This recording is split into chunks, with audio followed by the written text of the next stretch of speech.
कि 4 तारीख को हमने कोर्ट के सामने ये एक केस के मामले में ये कोर्ट के सामने समर्पित किया था। लेकिन ये जो केस है ये 2001 के जन मुद्दों को लेकर चक्का जाम का आयोजन किया गया था। जनता के सवालों को लेकर आंदोलन हुआ था। उस आंदोलन के नाम पर केस हुआ था, दबा हुआ था। और मैं समझता हूं कि जिस तरह से फरार घोषित किया गया है, जनता के सवालों पर लड़ने वाले नेताओं को भगोड़ा घोषित किया गया है, मैं समझता हूं कि इसका निंदा करता हूं। और ये पुलिस विभाग द्वारा खास करके जब से नीतीश और भाजपा की सरकार, जदयू भाजपा की सरकार बनी है, तब से विपक्ष की आवाज को दबाने के लिए हर तिकड़म किया जाता है। झूठे मुकदमे किए जाते हैं, उनके केस को ऐसे समय में खोला जाता है, ऐसे फंसाया जाता है, तुरंत जो है उनके सदस्यता खारिज करवा दी जाती है। राहुल गांधी से लेकर हमारे मनोज मंजिल इसके ज्वलंत उदाहरण है। लेकिन उनके लोगों के द्वारा बलात्कार करने वाले, ये दवाई में फर्जीवाड़ा करने वाले लोगों को छूटा छोड़ दिया जाता है, अपराधियों को छूटा छोड़ दिया जाता है। तो ये जो चल रहा है, भाजपा एक तरफ अपने लोगों को हर तरह से बचाने का काम कर रही है, भाजपा की सरकार, और विपक्ष के आवाज को, जो बेरोजगारों के सवाल को लेकर लड़ने वाले हैं, किसानों के सवाल को लेकर लड़ने वाले हैं, मजदूरों के सवाल को लेकर लड़ने वाले हैं, महिलाओं के सवाल, दलितों के सवाल, हर जुल्म अत्याचार के खिलाफ आवाज बुलंद करने वालों को आप देखिएगा कि झूठे मुकदमे में फंसाने की कोशिश की जा रही है।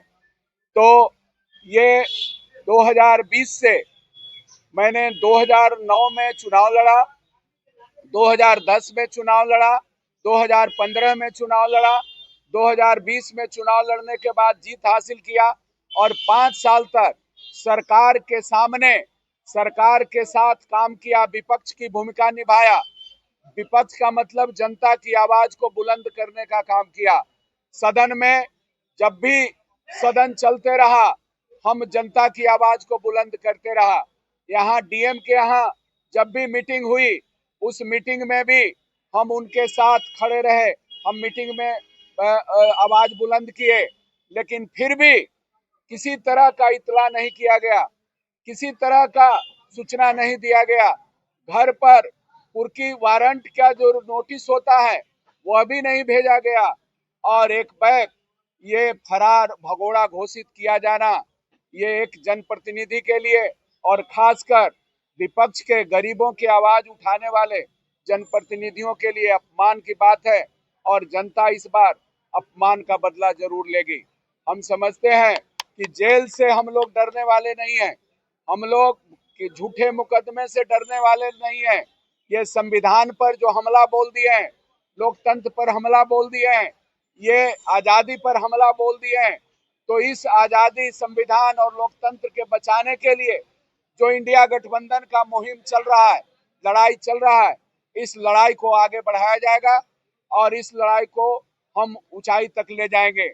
मैं आप लोगों से यही आग्रह करते हैं कि इस लड़ाई में जैसे ही खबर मिला, हमारे राजद के जिलाध्यक्ष जगजीवन राम जी, महासचिव घनश्याम वर्मा जी, सीपीआई के दीना बाबू, एसयूसीआई के अजय जी, हमारे अखिलेश जी, हमारे देवीलाल जी, आपके राजद के अर्जुन मुखिया जी, माले के जिला सचिव कॉमरेड जितेंद्र जी, कांग्रेस के जिला के वरिष्ठ नेता निसार अहमद साहब, आप सुभाष जी वीआईपी के जिलाध्यक्ष हैं।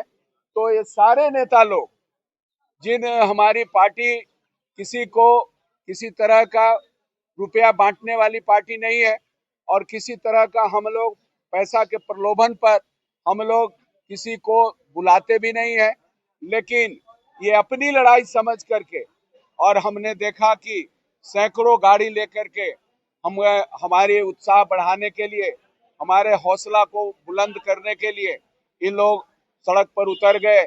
इसके लिए मैं सभी इंडिया गठबंधन के नेताओं के और इस लड़ाई में जो शामिल हैं उन तमाम जनता को शुक्रिया अदा करता हूं, तहे दिल से धन्यवाद देता हूं और मैं उम्मीद करता हूं कि यह लड़ाई जरूर हम लोग जीतेंगे।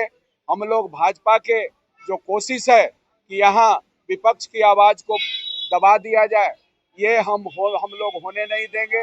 इंडिया गठबंधन के लोग अभी एसआईआर के खिलाफ हम लोग गांव-गांव जनता के बीच जा रहे हैं और उन जनता के सवाल को लेकर के मतदाता को उनके अधिकार बचाने के लिए हम लोग लड़ाई लड़ रहे हैं और संघर्ष को आगे बढ़ाएंगे।